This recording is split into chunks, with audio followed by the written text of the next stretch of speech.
5 টাকার এই হলুদ বা ইয়েলো কয়েনের মধ্যে কোনগুলো চলে? দর্শকেরা একটু মনোযোগ সহকারে শোনার মধ্যে এই যে স্ক্রিনে যে কয়েনটা দেখতে পাচ্ছেন 2021 সালের হায়দ্রাবাদ মিন্টের এই 5 টাকার কয়েনটা কিন্তু আপনারা আমার কাছে বিক্রি করতে পারবেন। এই কয়েনটা কিন্তু 5 টাকার হলুদ কয়েনের মধ্যে কিন্তু দামি কয়েন। দেখুন 2021 হায়দ্রাবাদ মিন্টের কিন্তু 5 টাকার coin. 75 years of independence 2021 Hyderabad মিন্টের স্ক্রিনে যেটা আপনারা দেখতে পাচ্ছেন। তারপরে এই যে কয়েনটা দেখতে পাচ্ছেন প্রশান্ত চন্দ্র মহলানবিশ, এই যে 5 টাকার কয়েনটা দেখুন, এই কয়েনটা আপনারা আমার কাছে কিন্তু বিক্রি করতে পারবেন। এই কয়েনটা কিন্তু আপনারা অতি অবশ্যই যদি আপনাদের কাছে থাকে আপনারা কিন্তু আমাদের কাছে এই কয়েনটা যোগাযোগ করবেন এবং এই কয়েনটা আপনারা আমার কাছে বিক্রি করতে হবে। দেখুন, বলুন আপনারা কোথা থেকে আমার কাছে এসেছেন, আপনাদের নিজের ভাষা একটু বলে দিন। আমি বালেশ্বর জেলা ভোগরাইলু আসছি। আপনাদের নামগুলো বলুন। মধুসূদন দাস। মধুসূদন, আপনারা উড়িষ্যা থেকে এসেছেন? উড়িষ্যা থেকে আসছি। তাহলে এই যে কথাটা বলে উড়িয়া ভাষায়, কোথায় কোন জেলা বললেন? ভোগরাই চন্দনেশ্বর। আর দাদা আপনি কোথায়? আপনি? আমার এখানে বাড়ি। সেটা কোথায়? এই বালেশ্বর জেলা ভোগরাই ব্লক। বগুড়া বউ। বেশ, আমার ভিডিও কতদিন ধরে দেখছেন আপনারা?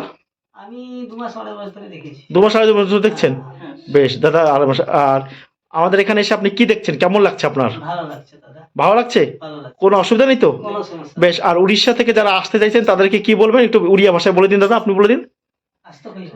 বলুন। ঠিক আছে, ও তো করে ওড়িয়ার কুহ যে সমস্তে আসিব ভালো লোক। সমস্ত আসবে, এটি ভালো ব্যবহার এবং এটি ঠিকঠাক সবু চালছি, কিছু এটি চিটিং নাই। সেটিং নেই? না, আর দাদা কয়েন বা নোট বিক্রি করার জন্য টাকা পয়সা লাগে না তো? কিছু লাগে না। না লাগে না। যারা চায় তারা প্রতারক তো? না, বুঝা গেছে। প্রতারক। যাক দাদা, আপনারা এসেছেন আমার কাছে, আমার খুব ভালো লাগছে যে আপনারা এসেছেন। এখন ওনারা যে কয়েন বা নোট নিয়ে এসেছেন সেই কয়েন ও নোট আমি দর্শকদের দেখিয়ে দিই যে ওনারা কি।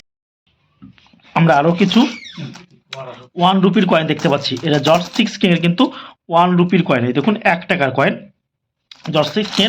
এইগুলো আপনারা অনেকে ভাবেন যে রুপোর কয়েন, অনেকেই ভাবেন এটা দেখুন এই যে আমাদের ম্যাগনেট রয়েছে, এগুলো কিন্তু কয়েন, অর্থাৎ এগুলো কিন্তু রুপোর কয়েন নয়। তাই আপনারা এতদিন যা জেনেছেন সেগুলো সম্পূর্ণ কিন্তু ভুল ধারণা। তাই এই ধরনের কয়েন কিন্তু আপনারা কেউ বেশি দামে কালেকশন করবেন না। তারপরে এই যে আপনারা কিছু কয়েন দেখতে পাচ্ছেন, এগুলো হচ্ছে কয়েকটা তুলে নিই। দেখুন জর্জ 6 কিংয়ের কিন্তু 1 রুপি কয়েন। এগুলো আপনারা অনেকে বলেন যে দাদা আমার কাছে এগুলো রুপোর কয়েন আছে, এগুলো আপনি কত টাকা দেবেন? শুনুন, এগুলো কিন্তু দাম খুবই কম। এই কয়েনগুলো কিন্তু দাম খুব কম। এগুলো আপনারা অযথা বেশি টাকায় কিন্তু আপনারা এগুলো কেউ কালেকশন করবেন না। অনেক ইউটিউবে বা ফেসবুকে দেখানো হয় যে এই কয়েন থাকলে অনেক টাকা পাবেন বা প্রচুর দাম বলেছে। হ্যাঁ, এর একটা কয়েন আছে, সেটা হচ্ছে 1939 সালের 1 টাকার কয়েন। সেই কয়েনটা কিন্তু দামি, কিন্তু সেটা অধিকাংশই প্রায় 90% কিন্তু ডুপ্লিকেট হয়। তাই আপনারা যারা কয়েন সম্পর্কে অভিজ্ঞতা কম তারা কিন্তু হট করে কিন্তু কয়েন কিনবেন না, তাহলে আপনারা ঠকে যাবেন। এখন দেখুন এই যে একটা কয়েন লেখা হয়েছে, এখন একটা মিনমার্ক দেখুন, এই যে দেখুন একটা মিনমার্ক ছোট্ট বাড়ি দেখতে পাচ্ছেন, এই যে ফুলের নিচে যেটা রয়েছে এটা হচ্ছে বোম্বাই মিনমার্ক, অর্থাৎ বোম্বাই টাকশাল থেকে কিন্তু এই কয়েনটা কিন্তু তৈরি করা হয়েছে। ভালো করে আপনারা দেখুন, এই যে মিনমার্কটা আপনারা দেখতে পাচ্ছেন, কলকাতা, এটা বোম্বাই, কলকাতা আর লাহোর। আর লাহোর মিনমার্ক কেমন হয় একটু দেখে নিন এই কয়েনের মধ্যে। এখন আমি দেখাচ্ছি মানে আবার আপনারা ভেবে নেবেন না যে লাহোর মানে প্রচুর দাম, সেটা কিন্তু না। এই যে দেখুন আমার হাতে রয়েছে, এবং নিচে দেখুন এই যে একটা এল রয়েছে, দেখুন এই যে নিচে এল লেখা রয়েছে, ভালো করে দেখুন এই যে এল, ওই এলটাই হচ্ছে লাহোর মিনমার্ক। ভালো করে দেখুন, অর্থাৎ লাহোর টাকশাল থেকে কিন্তু এই কয়েনটা তৈরি করছে। আপনারা জানবেন যে লাহোর কোথায় অবস্থিত? লাহোর হচ্ছে পাকিস্তান অবস্থিত। তখনকার সময় কিন্তু ভারত, পাকিস্তান, বাংলাদেশ সব একই সঙ্গে ছিল। তখন কিন্তু এত ভাগ ছিল না। তখন কিন্তু পাকিস্তান, জানবেন যে 47-এর পর কিন্তু ভারত এবং পাকিস্তান দুটো স্বতন্ত্র দেশ কিন্তু রাষ্ট্র প্রতিষ্ঠা করা হয়েছিল। এটা লাহোর থেকে কিন্তু তৈরি করেছে। এটা লাহোর, হ্যাঁ, যদিও লাহোর মিনমার্কের কয়েনগুলো কিন্তু খুব কম পাওয়া যায়। দেখুন লাহোর মিনমার্কের একটা 1 টাকার 1 রুপির কয়েন, এগুলো আপনারা ভাববেন না যে প্রচুর টাকা দাম। তারপরে এছাড়া আমাদের স্বাধীন ভারতের প্রথম যে কয়েনগুলো তৈরি করা 1 টাকার কয়েন স্বাধীন ভারতের, এই দেখুন স্বাধীন ভারতের প্রথম 1 টাকার কয়েন হচ্ছে 1950 সালে কিন্তু 1 টাকার কয়েন। এই কয়েনের দাম আমি বলে দিয়েছি, 80 টাকা, 100 টাকা, 120 টাকা, 150 টাকা, 200 টাকা প্রতি পিস, যদি কন্ডিশনের অনুযায়ী কিন্তু কন্ডিশন, কয়েনের কীরকম কন্ডিশন হচ্ছে সেই জন্য কিন্তু অনেক ইউটিউবে বা ফেসবুকে এই কয়েন নিয়ে বলা হয়েছে প্রচুর টাকা, সেগুলো কিন্তু ভিতর। তারপর দেখুন এই যে একটা কয়েন দেখতে পাচ্ছেন 1962 সালে কিন্তু একটা 1 টাকার কয়েন। দেখুন 1960 সালের কয়েনটা কিন্তু খুব দাম, যা 20,000, 30,000, 40,000, 50,000 টাকা আপনাকে দিতে পারে যে কোনো মুহূর্তে 1960 সালের। আর 1962 সালের 1 টাকার কয়েনের দাম কি বলুন? 1962 সালে 1 টাকা কয়েনের দাম 50 টাকা, 70 টাকা, 80 টাকা, 100 টাকা কিন্তু প্রতি পিস। বিভিন্ন রকম অনেক রকমের আমরা কয়েন কিন্তু দিতে দেখতে পাচ্ছি। তারপরে এই যে একটা কয়েন আমরা দেখতে পাচ্ছেন যে 2525B স্বতন্ত্রতা জয়ন্তী, আপনারা জানবেন 25তম স্বাধীনতা দিবস পূর্তি উপলক্ষে ভারতীয় রিজার্ভ ব্যাংক এই কয়েনটা তৈরি করেছিল। 1947 সাল কি? 1947 সালে ভারত কিন্তু স্বাধীনতা অর্জন করেছিল ইংরেজদের হাত থেকে। আর 1972 সালে এই কয়েনটা তৈরি করা হয়েছিল এবং 25 বছর পূর্তি হয়েছিল। এই যে দেখুন, একটা মহিলা এবং একটা পুরুষ, এবং পুরুষের হাতে ইন্ডিয়ান ন্যাশনাল ফ্ল্যাগ রয়েছে আর পিছনে পার্লামেন্টের ছবি দেওয়া রয়েছে। এই কয়েনটা কিন্তু 10 টাকার কয়েন। এই ধরনের কয়েন কিন্তু আপনারা থাকলে আপনারা আমাদের কাছে এখন দাম, এই কয়েনের দাম নিয়ে কিন্তু বিভিন্ন ভিডিওতে বিভিন্ন কথা বলে, আর এজগুলো কিন্তু রিলেট হবে। এই কয়েনগুলো 500, 700, 800, 1200, 1500 টাকা প্রতি পিস আপনারা আমাদের কাছে কিন্তু বিক্রি করতে পারবেন। এখন আপনারা যদি দামে বনিবনা হয় আপনি বিক্রি করবেন, নাহলে বিক্রি করার কিন্তু কোনো প্রয়োজন নেই। আপনারা যেখানে বেশি পাবেন সেখানে, এবং বিভিন্ন কন্ডিশন অনুযায়ী কিন্তু এই কয়েনগুলো কিন্তু বিক্রি করা হয়। তারপরে আরও একটা কয়েন দেখবো আমরা। এই যে 1 টাকার কয়েন আপনারা দেখতে পাচ্ছেন, এই যে মহাত্মা গান্ধীর নামে 1 টাকার কয়েন, জওহরলাল নেহরুর নামের 1 টাকার কয়েন অনেকের কাছে আছে। আপনাদের প্রত্যেকের বাড়িতে প্রায় কম বেশি এই কয়েনগুলো কিন্তু আছে।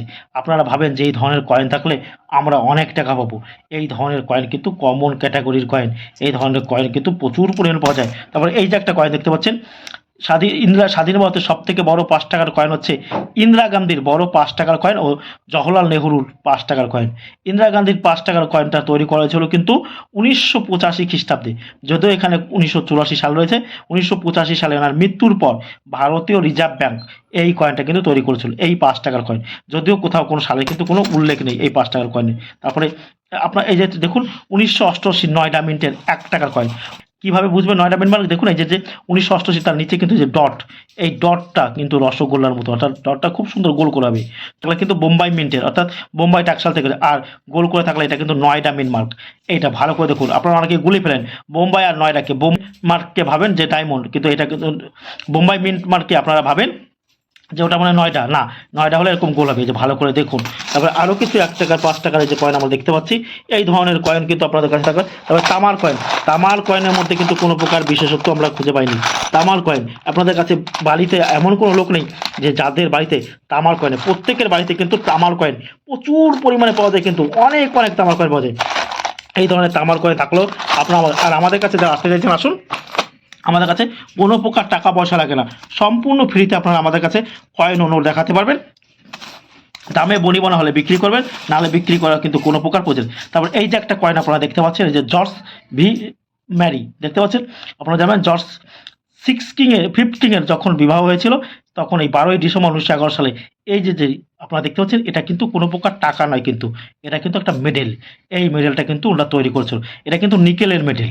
আপনারা ভাববেন যেগুলো কোনো টাকা এবং রূপোর টাকা গিয়ে স্বর্ণকারের কাছে গিয়ে আপনি পরীক্ষা করবেন, না, এটা কিন্তু কোনো প্রকার রূপো নয়, এটা কিন্তু নিকেলের। ভালো করে আপনাদেরকে কিন্তু বুঝতে হবে, কপার এবং নিকেল এই দুটো ধাতু দিয়ে কিন্তু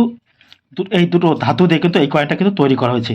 তবে আরও কিছু 50 পয়সার কয়েন আমরা দেখতে পাচ্ছি, ভালো করে যে রয়েছে অনেক রকম বিভিন্ন রকমের কয়েন আপনারা আমাদের এখানে আপনারা দেখতে পাচ্ছি, সব কয়েন।